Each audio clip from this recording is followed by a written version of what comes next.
Having a problem makes you anxious, that pushes you to exert efforts on finding a solution. There will be doubts that you are uncertain of your solutions, thus conducting a research is the best thing to do.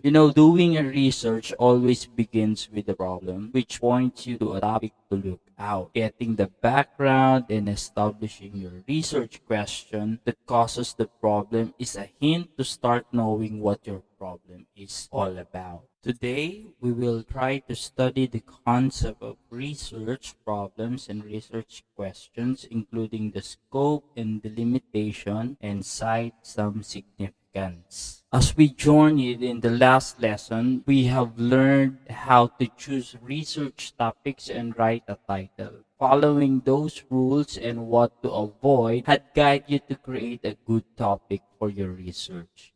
You have the sources of research topics which you can use to find a researchable topic. Even your work experiences can be a clue to a research topic which relates to daily life situations. Let us have the overview of the research problems and research questions. Chapter 1 of the research paper is called The Problem and Its Background. Sometimes it is also called the introduction. It is composed of the following sections: background of the study, statement of the problem, scope and delimitation, and significance of the study. Others have sections such as objectives of the study, hypothesis, but these will not be considered in this lesson. Now, what is a research problem? A problem is any insignificant, perplexing, and challenging situation, real or artificial, the solution of which requires reflexive thinking. In research, it is known as the research topic or research title. Let us have the example. A research topic is the broad subject matter of the study. A research problem is a general issue or concern about the research that narrow the topic. A purpose of the study used to address the problem. A research question narrows the purpose into specific questions that the researcher would like to answer in the study. Example: a research topic is distance learning. It is broad. It is the subject matter of the study. Now, we have to think of a general issue that concerns about a topic. In that way, we can narrow it down. That is what we call the research problem. If our research topic is distance learning, the research problem could be lack of learners' knowledge about distance education. So to narrow our topic of distance learning, we have to arrive to a general issue to narrow the topic, and that would be lack of learners about distance education. Now, we need to think of the purpose of the study. Again, the purpose of the study used to address the problem. We have to think why we are doing this research. We have to think why we are conducting the study, and that will come to our purpose statement. If our topic again is distance learning, our research problem is lack of learners' knowledge about distance education, we can compose that our purpose statement is to study why learners do not attend distance education, because we are talking about the issue of lack of learners' knowledge about distance education coming from our research problem. Now, after the purpose statement, after composing the purpose statement of our research or study, we have to think of the research questions. Now, a research questions narrows the purpose into specific questions that the researcher would like to answer in the study. Coming from your purpose statement, we have to make questions to specify what we really would like to research. So, a research question could be this: does the use of website technology in the classroom deter learners from enrolling in a distant education class? If you know this, coming from the research topic to research problem in making the purpose statement of the research or topic, and then coming down to the research questions, these are coming from the general statement to a specific statement of our problem and research. There are still questions. What is the purpose of the background of the study? Well, the background of the study first composed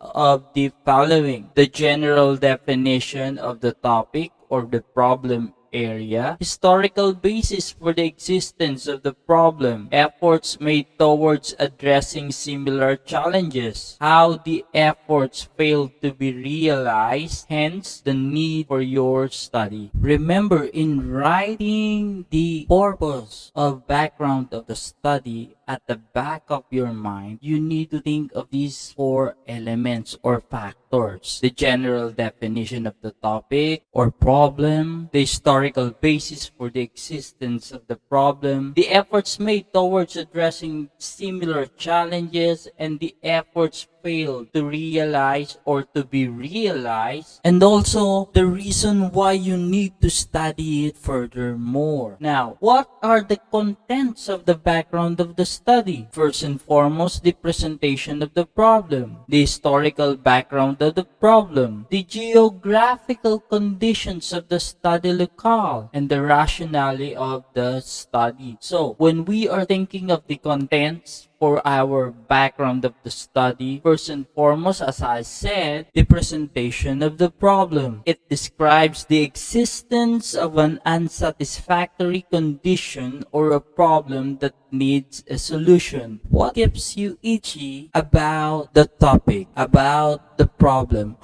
What makes you realize why it needs to be studied? What is the condition that makes you curious about the topic or the problem? What is the thing you found unsatisfactory that needed a solution? Next is the historical background of the problem, the context of the problem. You have to give the historical background of the problem. Why such problem needed to study, needed to have a solution. This will result to answer the question of the practicality of the research problem that you will about to conduct. Third, geographical conditions of the study locale. If applicable, you have to describe the geographical location of the study. The rationale of the study. Give at least 3 reasons why the study should be conducted, why you need to conduct this, why you need to give solutions. These things needed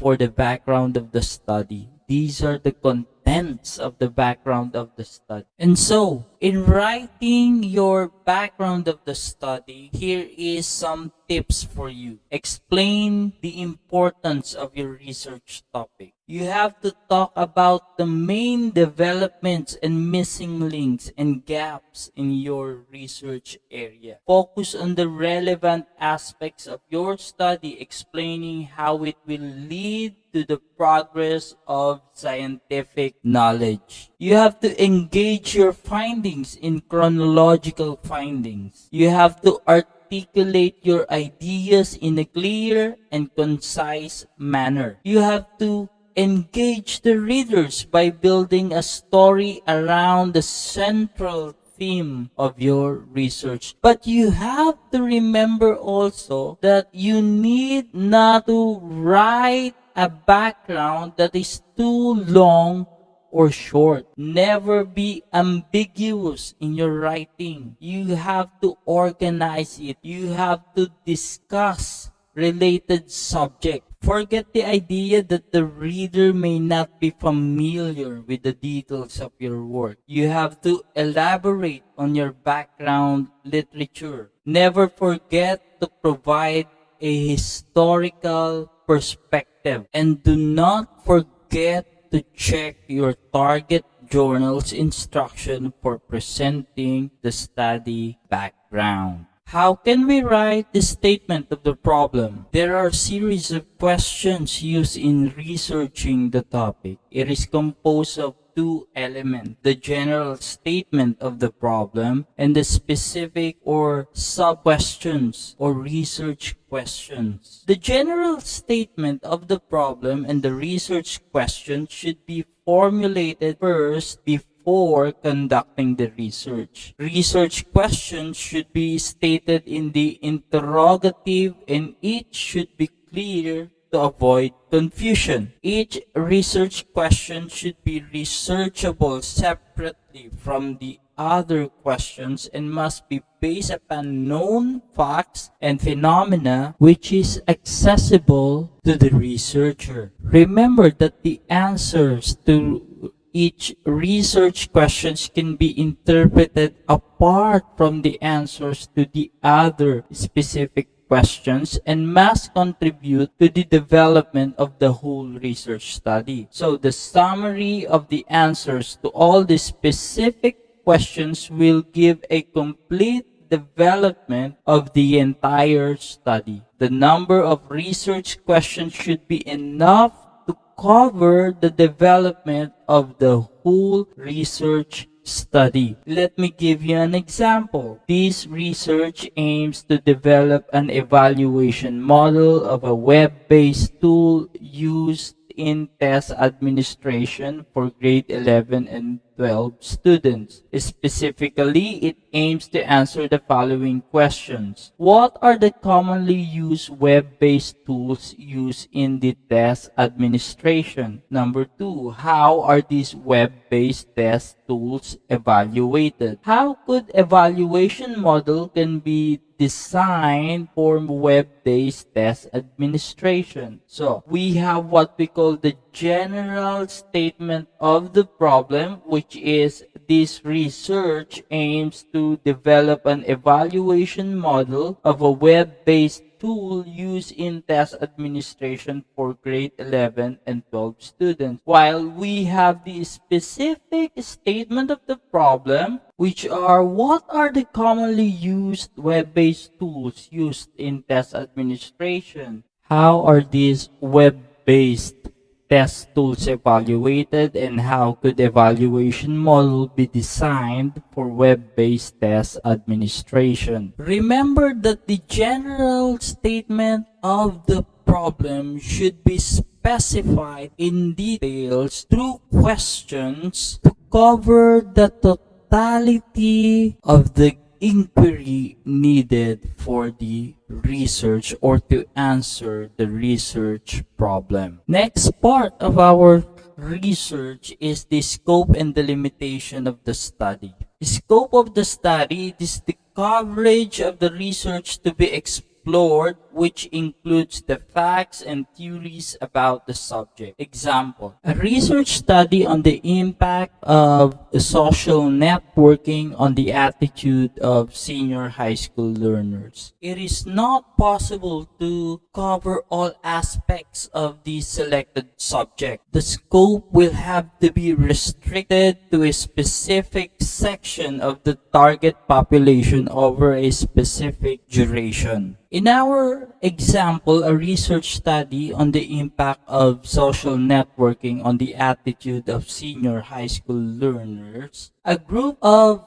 40 learners in senior high school at one particular school would be an ideal coverage to study their attitude for 5 months. So that would become the scope of our study. While in delimitation of a study, it should limit the scope and outlines of the boundaries of the study. These limitations include the following: the sample size, lack of available and or reliable data, lack of prior studies, chosen data collection method, nature of the information collected, the access, time period, bias, and language. In our research, we have to take the sample size because the research design and method will determine whether if it is small or large sample size. The sample size will determine the quality of data and the relationships that will be identified among the variables. We have to think of the lack of the available and or reliable data. This will limit the scope of analysis and the ability of the researcher to determine meaningful trends and relationships among the data. Lack of prior studies. This will limit the effectiveness of the literature review and the initial understanding of the research. The chosen data collection method should be considered because in here, the quality of data collected must be clear to avoid erroneous answers from the respondent. We have to think of the nature of the information collected because researcher should not rely on pre-existing data. You have to collect the information naturally coming from your own research effort. We need to think of the access of the data, the access of the people, the access of the organizations, the libraries, and even the documents. The amount and quality of available data will depend on the ability of the researcher to access those things. Time period should also consider as part of the delimitation of the study because it is advisable to select a research problem and design. Bias. The researcher should be aware of his or her personal bias or biases. Language also should be considered because it may have an effect on data collection, especially if the researcher is involved with respondents that speak a variety of languages or dialect. When writing the paper, the researcher should ensure that any delimitation factor is noted down at the introduction, discussion, and conclusion sections. He or she should clarify why the study included and excluded some delimitation. Now let's go to the significance of the study. The significance of the study discuss the purpose that the research will serve to society, the country, the government, the institution, or agency concerned, the curriculum planners and developers, and the research community. This should describes the contribution of the study to the existing body of knowledge. It could be the following: a form of new knowledge in the field, a validation of the major findings of other studies, a verification of the validity of findings in a different population, analysis of trends over time, and validation of other findings using different methodologies. Remember that the researcher must identify specifically the beneficiaries who will directly gain from the results of the study, mentioning them in the paper according to the significance of the result. The specific benefits must also be enumerated and explained if necessary. If we will summarize this all, our chapter 1 or the background of the study should compose the presentations of the written statement of the problem. So these compose the following: introduction, statement of the problem, scope and delimitation, and significance of the study. These are the basic part of the chapter 1 of the research.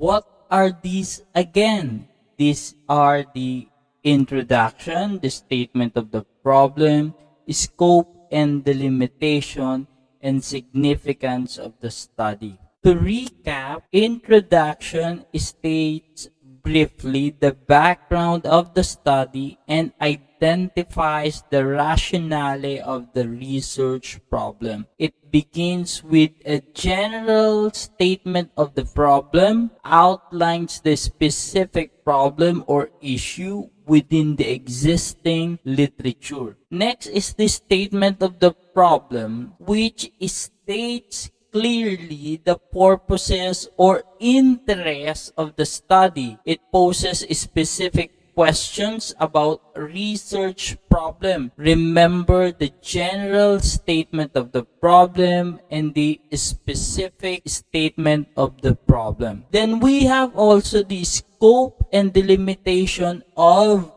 the study. It sets the boundaries and parameters of the study. It narrows the scope of the inquiry. We have also the significance of the study. It shows the benefits of the study to address issues and problems in improving economic and health conditions or even finding solutions to problems encountered in daily life. So that is simply the chapter 1 of our research.